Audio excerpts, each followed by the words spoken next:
Prince ভাই, যেটি জানতে চাই যে একই প্রশ্ন একটু যদি ছোট্ট করে বলে যান যে 5 আগস্ট পরবর্তী রাজনৈতিক শামসুজ্জামান দুদু যেটি বলছিলেন সেটি আসলে অনেকখানি রাষ্ট্র জনগণ এরকম। আমি যদি আরো একটু নির্দিষ্ট করে বলি যে দলগুলো নিজেদের মধ্যে সেটি কাঠামোগত গুণগত বিভিন্ন জায়গায় পরিবর্তনের যে নতুন সম্ভাবনা তৈরি হয়েছে কিংবা প্রয়োজন তৈরি হয়েছে সেটিতে আসলে এই গত 1 বছর 1 মাস বা 1.5 মাসে কতদূর এগোলো।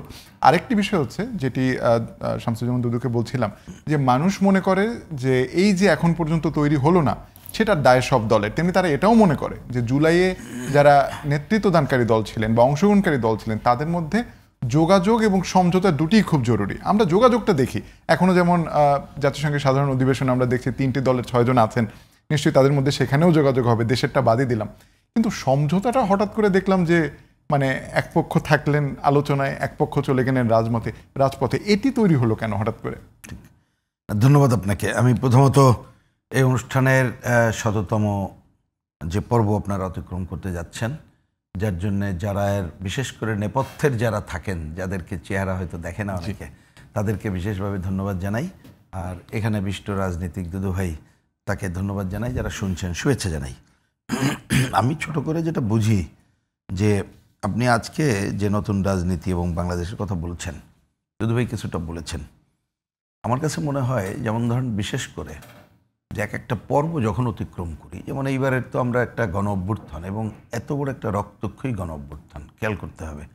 এবং একটু যদি আরও খেয়াল করি সাধারণভাবে, আমি সাধারণভাবে বলছি, মানুষের একটা আকাঙ্ক্ষা ছিল ভাই একটা ভালো ভোট হোক, আমি ভোটটা দিই, তারপরে ঠিক হবে, অপছন্দ হলেও মেনে নেব এবং পরের ভোটটার ব্যবস্থা তুমি করো, পরে দেখে নেব, এবার মেনে নেব, দেখে নেব, এই তো সাধারণ মানুষের চেহারা।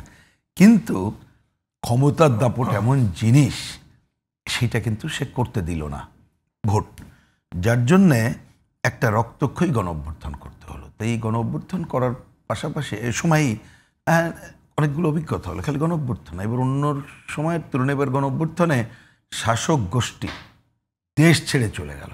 খালি শাসক গোষ্ঠীর রাজনৈতিক নেতৃবৃন্দ না, তাদের বিভিন্ন জায়গায় যারা ছিল, এমনকি মসজিদের ইমাম থেকে শুরু করে বাইতুল মোকাররম, আমি মিন করছি, বাংলাদেশ ব্যাংকের গভর্নর থাকলোই না। এটা বিরাট ঘটনা না, যেটা কিন্তু অতীত দিনে আমরা এগুলো দেখিনি। আবার এটাও দেখলাম যে গণ অভ্যুত্থানের পরপর পুলিশ অঞ্চলের হামলা সহ নানা ধরনের নৈরাজ্যকর ঘটনা।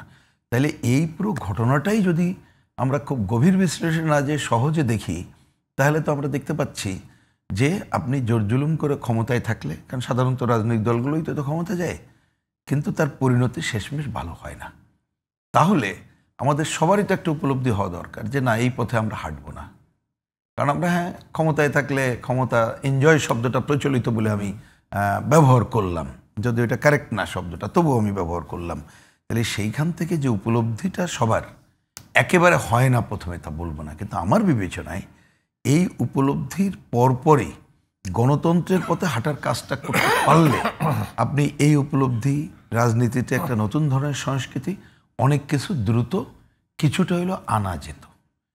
এই জায়গাটায় আমার বিবেচনায় ঘটে গেছে বলেই আপনি পরের প্রশ্নটা করার সুযোগ পেলেন। আমি কেন তাও একটু ছোট করে বলি। ধরুন এইবারের গণ অভ্যুত্থান, আমি অন্য সময়ও কিন্তু ছিল 3 জোটের, দেখেন এটা কি খেয়াল করেন, গণ অভ্যুত্থানের আগে Awami League, BNP, communist party, দাকুমরা তো সম্পর্ক ছিলই, সেইটাও তো আমরা এক হয়ে তো আন্দোলন করেছিলাম। তারপরেও দেখেন ব্যত্যয় ঘটলো, তাহলে অভিজ্ঞতা ছিল। তাহলে এইবারও নানা মতের নানা পথের পথ যখন আমরা একমত হয়ে আন্দোলনে যার যার জায়গা থেকে করলাম, তাহলে যেখানে গণতন্ত্রের পথে হাঁটার কথা ছিল, আমাদের পরস্পর আলাপ আলোচনার কথা ছিল, শুরু কিন্তু হলো। যে মুখ দেখা থেকে বন্ধ ছিল, রাজনৈতিক কালচার ছিল না, আমি একটা জায়গায় যাব কি যাব না, গেলে কি মনে করবে, ও আমার বিরুদ্ধে কিনা, শুরু কিন্তু করা গেল নানা মত পথের পার্থক্য সত্ত্বেও। তাহলে করা গেলে গণতন্ত্রের পথে না হেঁটে যখন এই করাটা বেশি সময় আমরা নিলাম এবং যার যার কতটুকু আধিপত্য বিস্তার করা যায় ওইখানে যখন আমরা শুরু করলাম, তখন কিন্তু এই পুরনো সংস্কৃতিটা থেকে পাল্টে আমরা আসতে পারলাম না, আমি সহজে বুঝি। আপনি যে কথা বলছেন নতুন দল বা অন্য যে বিষয়গুলো, একটা নতুন দল, গণ অভ্যুত্থানে অংশগ্রহণকারীদের মধ্যে অনেকে ছিল, যদিও এই কথা একটু মনে রাখতে হবে, গণ অভ্যুত্থানে অংশগ্রহণকারী রাজনৈতিক দল, ছাত্র সংগঠন, তারা কিন্তু যার যার কাজে চলে গেল। সেইখানেও যখন ক্ষমতাটা মুখ্য হয়ে উঠল, তখন কিন্তু এই কালচারগুলো সরে আসলো।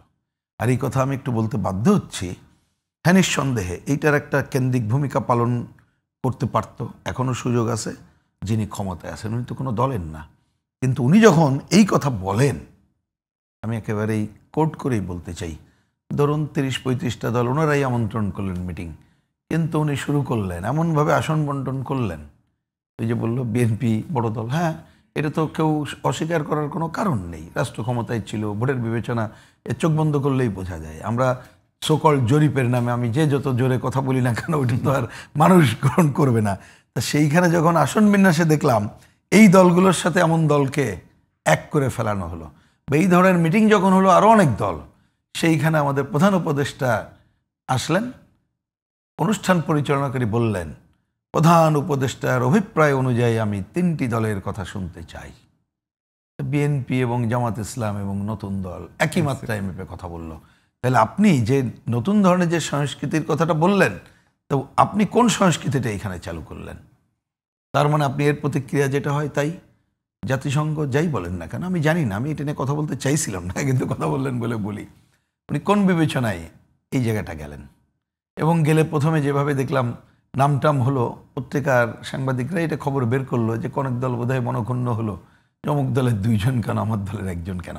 আমি বলছি সত্য মিথ্যার ব্যাপার না, আপনি তো চোখের সামনে, মানুষের চোখের সামনে যেটা হয় তারও তো কালচারাল ডেভেলপমেন্টে কাজ করে, বা তার মধ্যে কতগুলো প্রতিক্রিয়া হয়, যে প্রতিক্রিয়া নেগেটিভও হয়।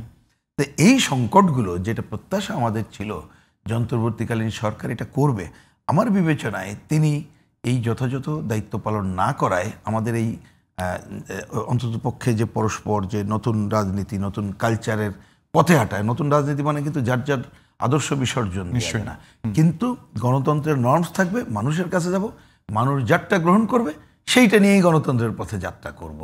এই জায়গাটা তিনি করতে পারতেন, এখনো পারেন নাই। এবং আমি শুরুতে যেটা বলেছি সেটি দিয়ে শেষ করি, আসলে আকাঙ্ক্ষাটা উনি পারবেন সেটাও আমরা করিনি। কেন? কারণ অন্তর্বর্তীকালীন সরকার নানা ধরনের মিশ্র লোকজন নিয়ে করেছে, নানা ধরনের যার যার এজেন্ডা আছে, এখানে আধিপত্যবাদী এজেন্ডা, সাম্রাজ্যবাদী এজেন্ডা, পতিত গ্রুপের এজেন্ডা। এত সহজে তো এর সমাধান না, সমাধান একটাই পথ ছিল, দ্রুততম সময়ে ক্ষমতায় আসার পরে গণতন্ত্রের পথে হাঁটার কাজটা করা। আমি এখনও মনে করি যতটুকু আছে ওনাদের হাতে সময় আছে, আমরা এখনও তো একসাথে মিটিংয়ে বসি, এটা একটা বড় খবর, যেটা মুখ দেখাতে কি হতো না, একসাথে অনেকগুলো পয়েন্টে আলোচনা করছি, এটাও কিন্তু অগ্রগতি। যে আলোচনা কখনো করতাম না, আপনারা টেলিভিশনের মাধ্যমে দেখায় মানুষ অন্ততপক্ষে বুঝছে যাচ্ছে এই বিষয়গুলো, এর মতগুলো। তাহলে এই ধারাবাহিকতা রক্ষা করা যাবে দ্রুততম সময় ওনারা একেবারে নির্বাচিত প্রতিনিধির হাতে ক্ষমতা হস্তান্তর করার দৃষ্টিভঙ্গিকে সামনে রেখে যদি গণতন্ত্রের পথে হাঁটে।